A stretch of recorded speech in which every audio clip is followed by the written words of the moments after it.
Hello, xin chào các bạn đã quay trở lại với kênh YouTube Review 5 phút. Ở cuối tập 15, sau khi Tần Vũ lấy ra lễ vật là thanh la vũ đao, anh ấy lập tức giành được chiến thắng trong vòng thi đấu đầu tiên. Tiếp theo, cảnh tượng lúc này đã ở một tòa phủ đệ cực đẹp của thần giới, nơi mà Tần Vũ được bố trí nghỉ ngơi ở đó. Bên trong tòa phủ đệ, Tần Vũ cùng hai huynh đệ của mình rất nhanh đã ngồi lại và bàn bạc với nhau về chuyện lễ vật thứ ba. Theo như lời của Tần Vũ, món lễ vật thứ ba này cũng hết sức quý giá, thậm chí nó còn hơn cả mê thần điện, thậm chí không khác gì thần giới thứ hai. Nghe vậy, Hầu Phí và Hắc Vũ kinh ngạc. Tuy nhiên, đúng vào lúc ba người đang trò chuyện thì đột nhiên Khương Lan sư thúc đi tới. Ngay lập tức, ông liền nói cho Tần Vũ biết, để chuẩn bị cho vòng thứ hai, Đoan Mộc và Chu Hiển đã tới khu vực Nam Hải của thần giới để tìm huyễn linh kính. Tại đây, ba người Tần Vũ không khỏi kinh ngạc bởi vì họ cũng chưa từng nghe qua về món đồ này. Và tất nhiên, Lan Thúc cũng phải nói cho bọn họ biết. Theo lời ông, huyễn linh kính là một món bảo vật 10 tỷ năm trước đã từng xuất hiện ở thần giới. Hiện tại, có lẽ nó đang ở Nam Hải. Nói rồi, bàn tay Lan Thúc đột nhiên vung lên, nhất thời không gian như xuất hiện hàng loạt những thông tin về huyễn linh kính. Từ bên trong từng cái kính kia, nó hiện lên những cảnh tượng khắp nơi ở tại thần giới. Chỉ cần muốn xem ở đâu, tất cả đều nhìn thấu.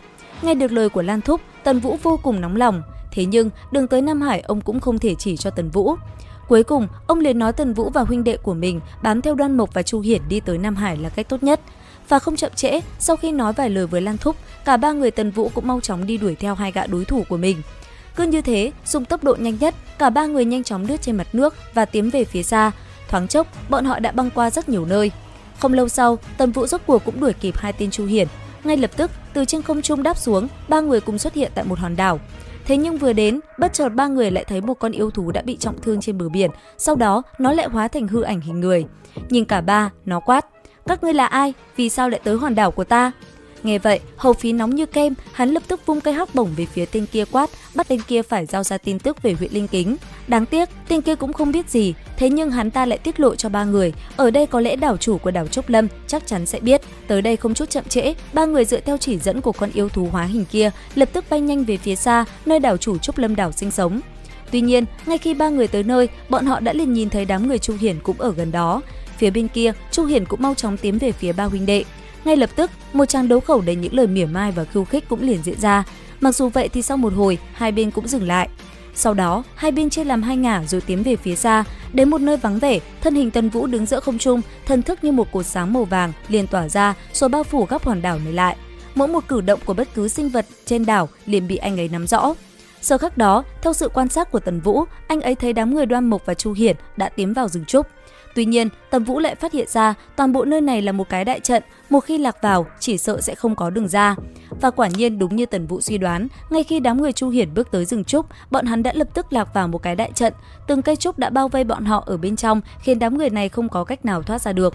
Còn Tần Vũ sớm phát hiện ra đại trận, bởi vậy anh ấy không đi lên đảo.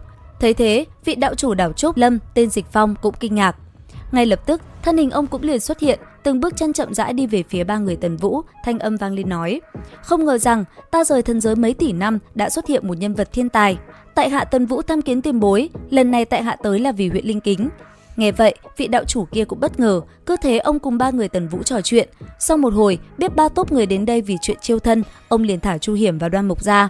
Nói một hồi, ông mới tức giận rồi tiết lộ cho bọn họ biết mình và mấy vị thần vương cha của Khương Lập cùng Chu Hiển đều có ân oán.